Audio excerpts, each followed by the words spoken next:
na so no so mpene no a omo amane na watch miensa won fo na adwuma nto no manyesa wo mo toa no e Bank of Ghana ho no maba be yi no e de afi wo no de asem e na asie Honorable Francis Asenso bo acho so afo a ohwe adansie ne adwuma ye ho nsensem ayi mampani da John Dramani Mahama no e ka che ne senye no kreda sa ban no Seglem housing project no mato na jejemu ayo mani e wo ho na enra ma Miss Cecilia Branda pa na sem no court ekoso e mantiti abato so perform nsem jefa pronso chese nipa nwotwe a aposifu akire wo no enra emumienu koto ema wo mu beli abusafo weni afufuro pinu a ene akekese ene se kase ba bia wo bia no ye ba ne ye dia ba besomo mede edi na ya obo amale bia boga abusafo ye brena finsem no ye nkomo ankasa emfa emamo ye demo hyase edi afi adom kuma no a ewo mrase ye fiem wonum atena ye na enra wo mo de nsem tuja so pani odo my Ghana sika krabia bata Bank of Ghana no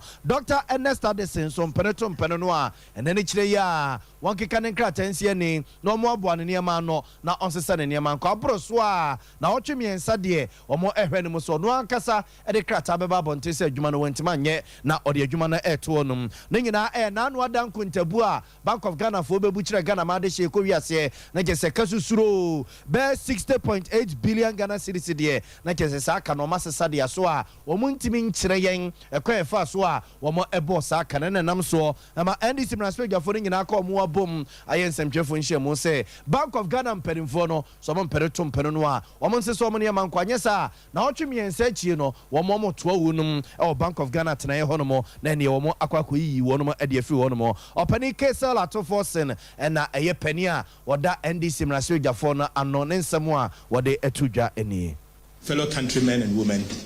let me assure you that very soon Ghanaians will be made to pay for Bank of Ghana recapitalization levy, a tax to recapitalize the Bank of Ghana. So as we speak, because the central bank has collapsed virtually. It is, however, our position that we have so recklessly, the government of Ghana has so recklessly mismanaged the central bank and brought it to its knees and cannot remain at the helm of affairs of the bank without being held accountable. Those who have led this reckless and criminal conduct unleashed economic hardship and financial distress on the suffering people of Ghana must be held accountable on this particular action. In fact, impunity of the highest order can no longer be tolerated by the suffering masses of Ghanaians. We must not allow this dangerous precedent to be set for future leaders. In this regard, we in the NDC call for the resignation, immediate resignation of the governor of the central bank and his deputies within 21 days from today. We are resolved to embark on popular action to occupy the central bank and drive out the team of inept, callous, and criminally minded mismanagers of our finances to save the Bank of Ghana.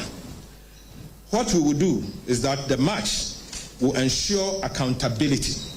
Colleagues, the march to ensure accountability will begin in 21 days if the governor of the Bank of Ghana does not do the needful and pack bag and baggages out of that sacred institution that he has unfortunately mismanaged.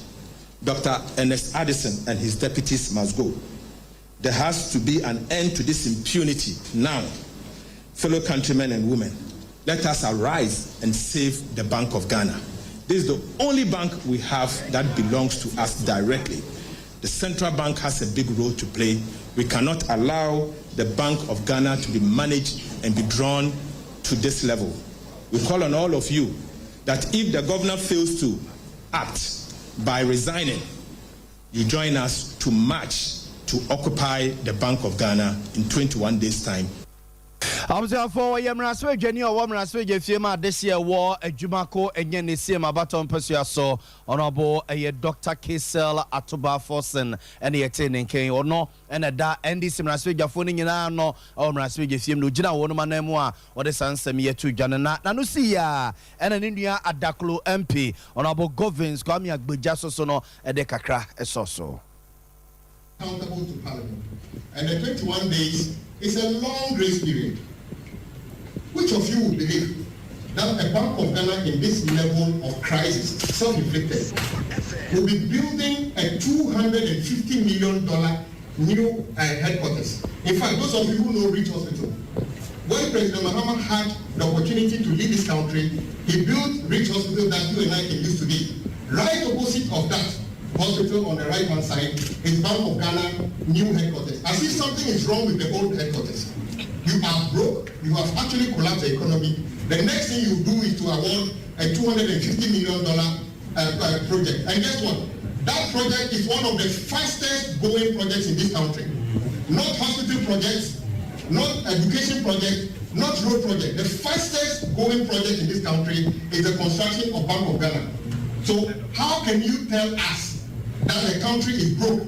when the headquarters of Bank of Ghana is going on at a speed of light? It means that this is deliberate. No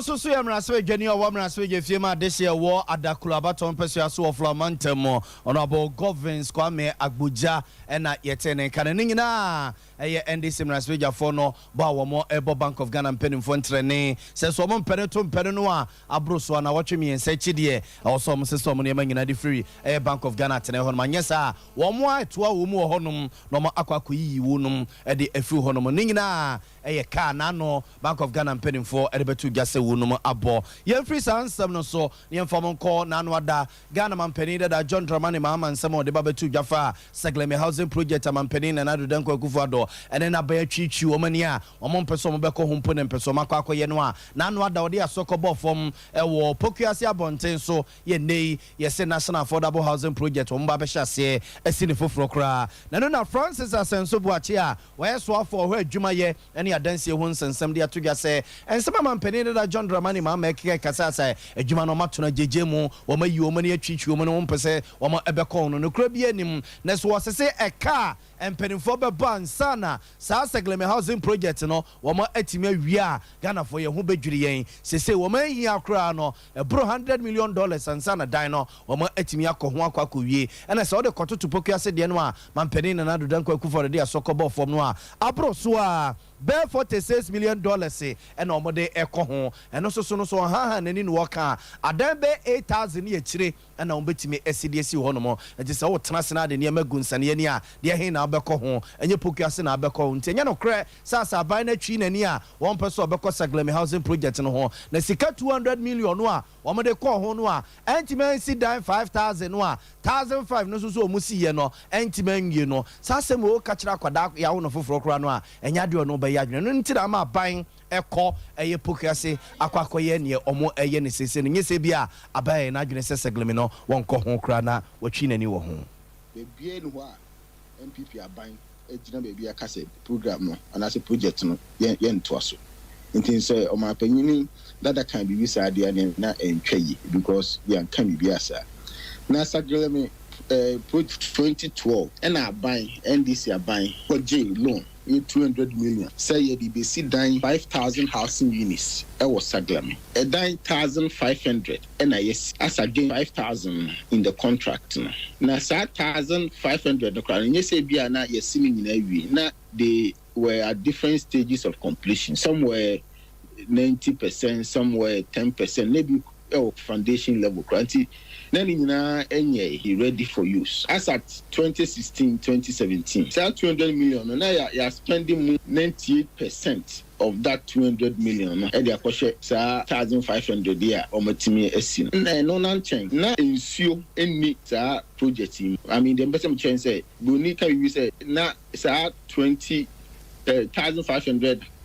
housing units. None of them was habitable. Just a billokrana nanka ye units and electricity and other basic amenity. Enti obekaya satama ehun ye no na me predecessor na wo ho a friend honorable Samuel Tacha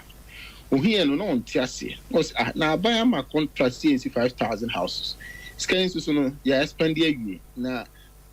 5,500 houses per and a different strategy. And yet the same thing. The same. Me by minister, Mako Cote d'Ivoire, Mako Moro, Mako South Africa. I've studied the housing strategy in Nigeria and in Kenya. Says Sikana President Mahama Senka, Yenfankoshe Sikarus,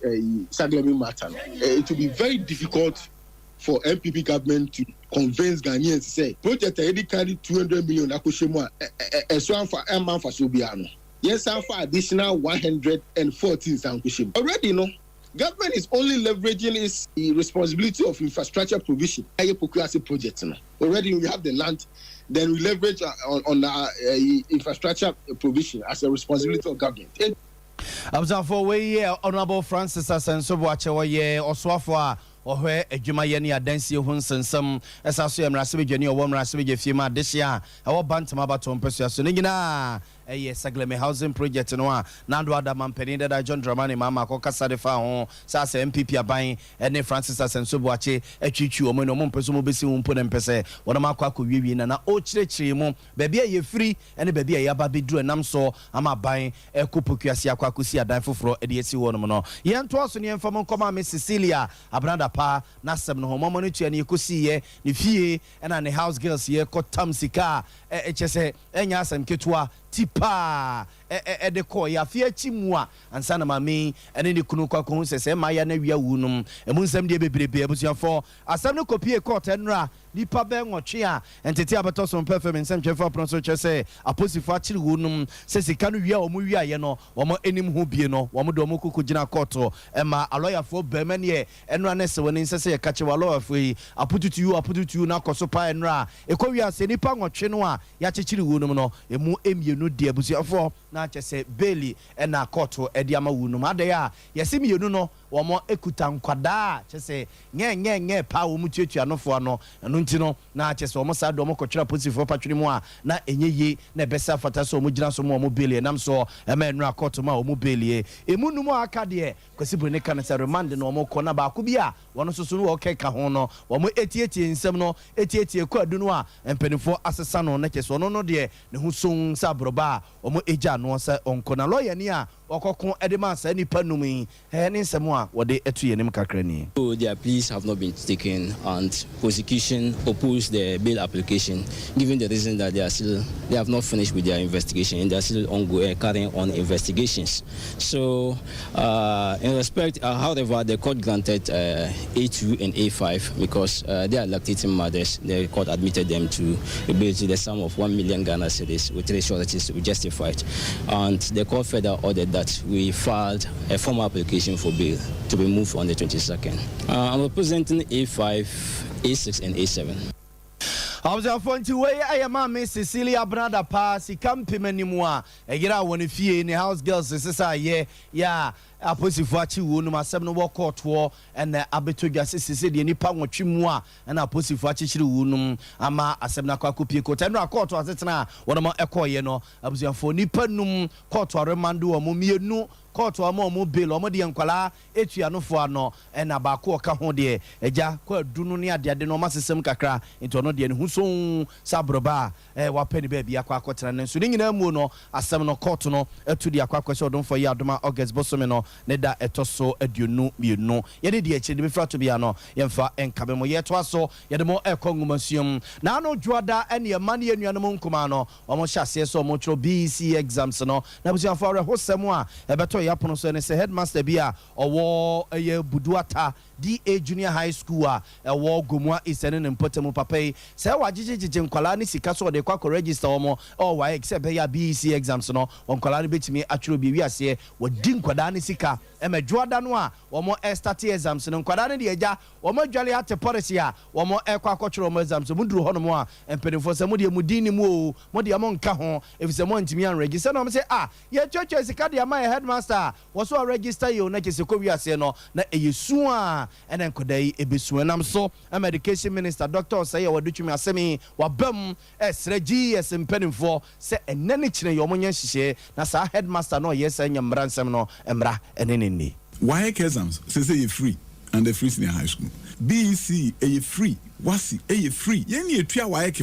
why for direct for BEC any wasi obi a public school be any how to school fees or to registration fees and you know something there so pa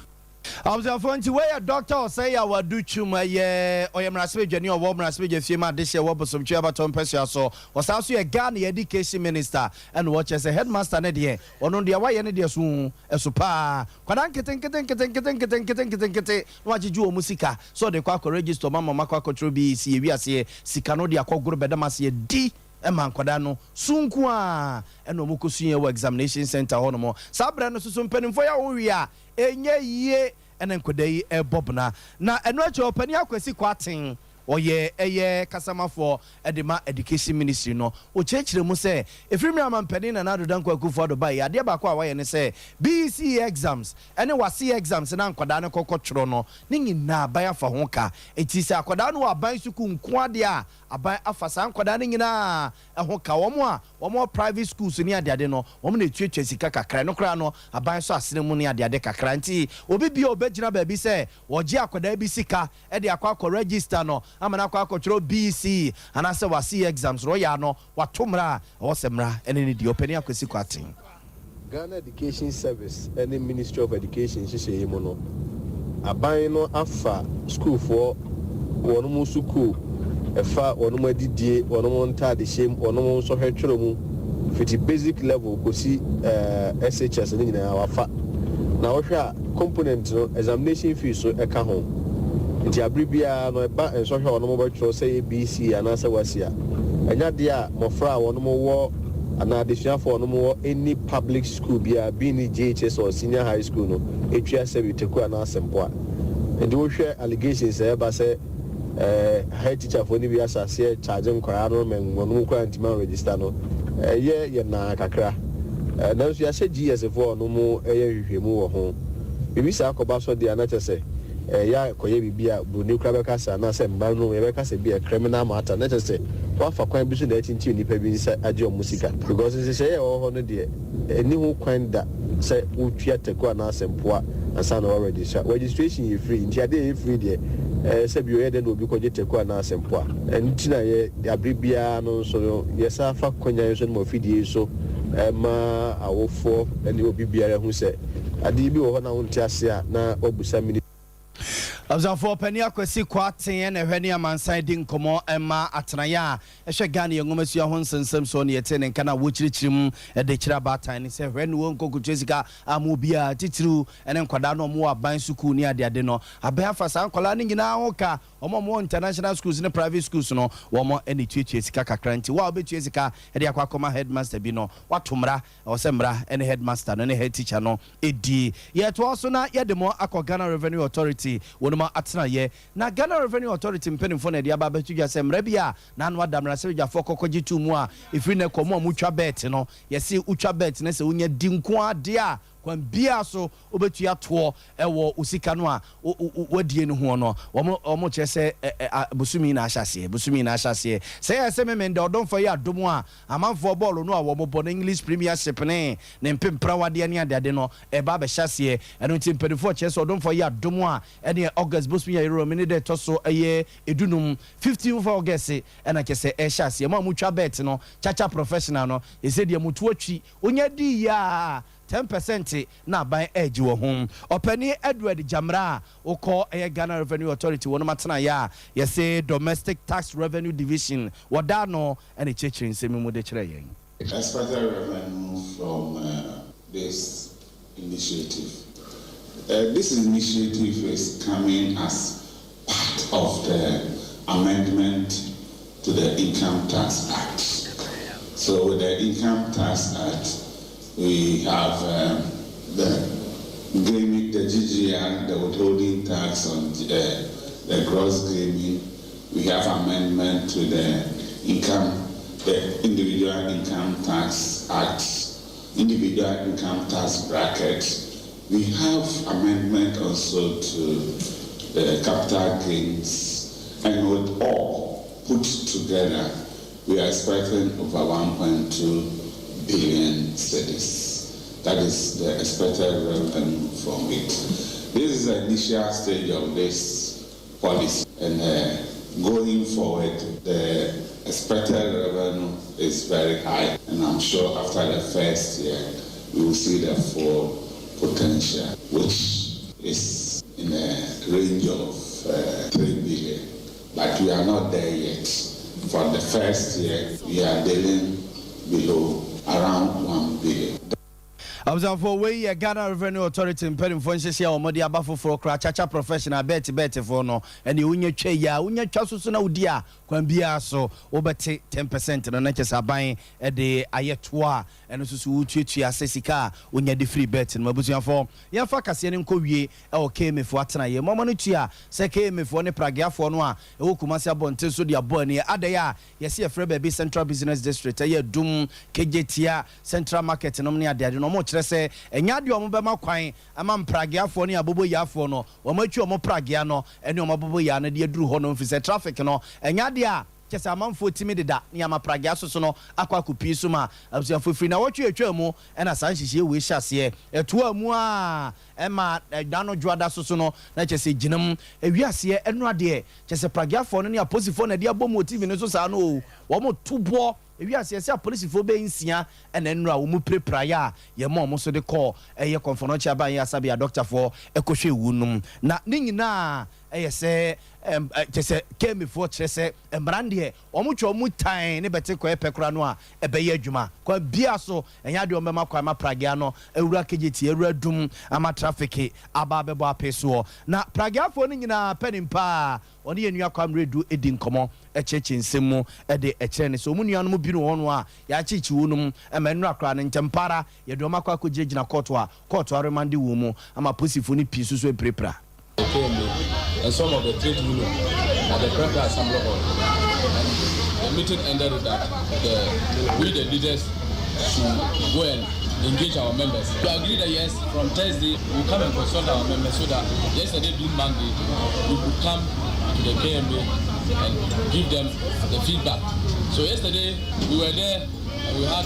the information that the KMB are out with their numbers again to effect the restrictions. So they were able to arrest 40 up to 50 motorists. And members of the Praja Riders came out to their numbers to protest against the arrest. So they started the whole show at Additional Market, that is the Racecourse Johnson. Then from there, arrested yesterday. Our members proceeded from Racecourse Johnson to KMB to demand, the release of their motor. So there was this kind of chaos that occurred there. Then they were able to arrest. I don't have the exact figure, but we have 9 to 12 of our members and they are in police custody. Then we also had information that about 6 police were injured. So this morning we made a follow-up to the police station. They couldn't tell us the exact court they took our people to. But later we had the information that they took them to Abuaka court. And the court gave them 1 week remand. Abzafonti enra pragia for no ane a police for no bomb di bomb e wo kumase dum ena busianfo etwagu TV no so no mane bo e de kwa police for no so na chesa police for no so sanwo no ewi ase ese edu ba bia sogafo na be mu ansana omutimi e pampragia for no de free e ya dum ne kejeti abonten so abzafonfo ye ne di sasem ye chi e be frato bia no ye mfa nka me ye gina we so na no pe nsama e baba no de be so mo ye de mosia sei omahene ye dubu ache ese china sibio na de ache bia dwumadi atwaso ye ne ye so ma no pe na na ya bo malibia boga kosia so mo na chinchin fidie ne mame e systematic na de court TV ne so and ye 74 penny and asante ye bo Benedict ago